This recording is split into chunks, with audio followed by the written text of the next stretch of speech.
In this James the Bike Guy video, we're checking out an incredibly popular Trek road bike. A road bike that's designed to munch miles in comfort and also have a high degree of versatility. That's right, we're checking out the 2022 Trek Domane SL5.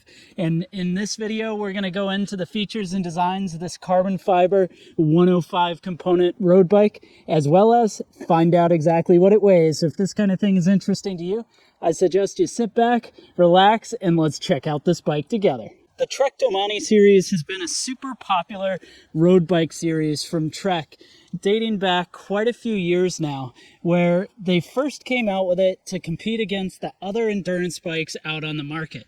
Things like the Specialized Roubaix were in the sights of this bike, and it was designed in connection with Fabien Cancellara.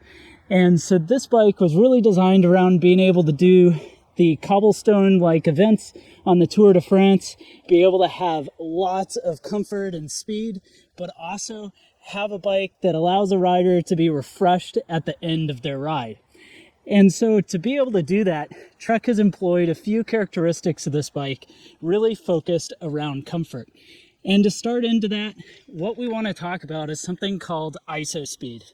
So you'll see this little window right here that says IsoSpeed, and essentially what that is that's a decoupler that allows the seat post to flex backwards. So right here underneath that cap is a axle system that goes through with two bearings that's going to allow that flex going to the back. And the first generation of the Domanes had IsoSpeed in the rear, and it was always at odds because you'd have a nice comfortable rear to the bike, and then up front it'd be a little bit stiffer. But in the 2022 variant, the newest generation of the frame, you'll see that it's got another cap up front. And so this runs front IsoSpeed. And essentially what front IsoSpeed is it's a bearing system that's holding the top bearing race for the steer tube that goes through, and it allows flex on the handlebar. Now, what's neat about this particular design is when they do it that way, it effectively allows them to have comfort added to the bike without the wheel having to move, which means it doesn't minimize the forward momentum of the bike. The other neat thing is you almost don't even notice it in the front end because it's so subtle, but it really takes some of the sharpness out of the bumps. Other things that they've done to add some comfort and some endurance to this bike is certainly going to go into the internal frame storage. So this generation of the bike, almost like mountain bikes, has added a spot for internal frame storage, where inside of here, you've got a little taco roll that you're able to pull out, be able to put tubes, CO2s, whatever you might want. And in fact, for Bontrager's bit system, they even have a spot for the tool. And once you're got everything installed, you can just click that back close, which will allow you to carry everything internal to the bike rather than on your body, to make it both more comfortable but also lower some of that center of gravity for handling. Now, I said in the intro that this is the carbon fiber variant, and you'll see here this is made out of Trek's OCLV 500 series carbon.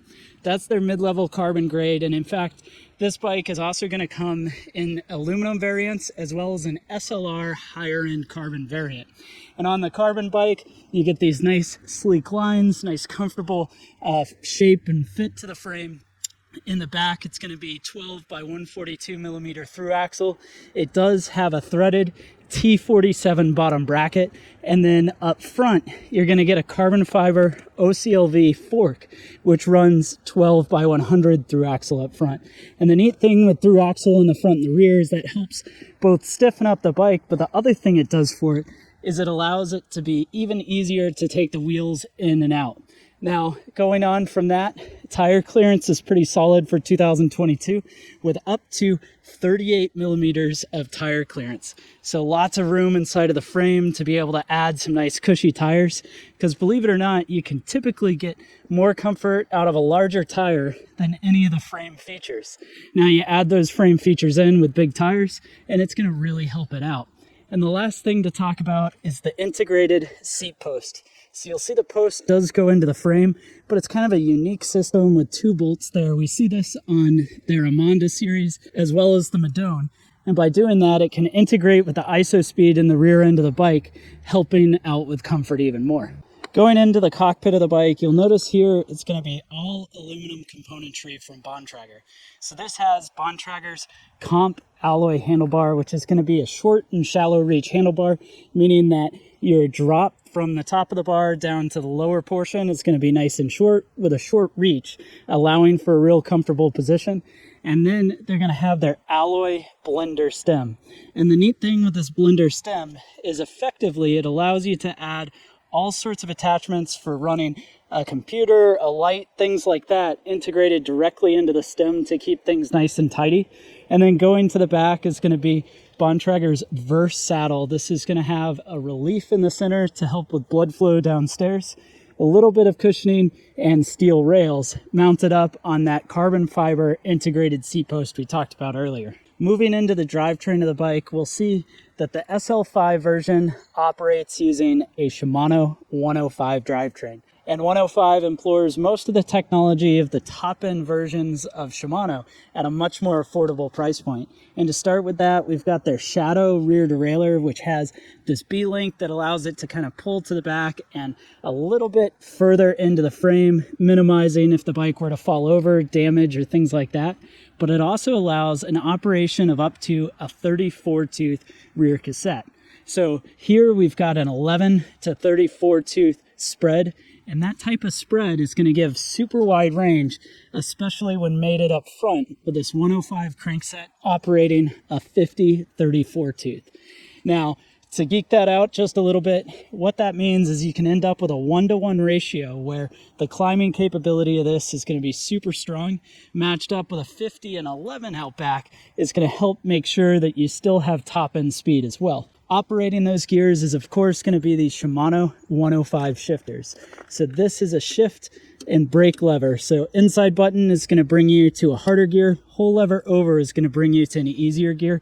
And then if you pull back on the brake, that's going to allow braking through the hydraulic system down to 2 piston calipers on the front and the rear, operating 160 millimeter rotors. Keeping the bike rolling down the road is going to be some Bontrager R3 tires. Now these R3 tires are going to be tubeless ready in a 700 by 32 millimeter width. So nice, wide, and comfortable. And personally, I love the tan wall on this red to blue fade color of the bike. And these are mounted up on some Bontrager Paradigm rims. So these Paradigm rims are tubeless ready as well, mounted up with some through axle Bontrager hubs. The actual weight of this Trek Domane SL5 is going to come in and weigh 20.08 pounds. Thanks for watching this video on the 2022 Trek Domane SL5. Go ahead and let me know your thoughts down in the comment section below. While you're at it, be sure to hit the like button if you enjoyed the video, and definitely don't forget to hit subscribe so that way you can see more videos like this in the future.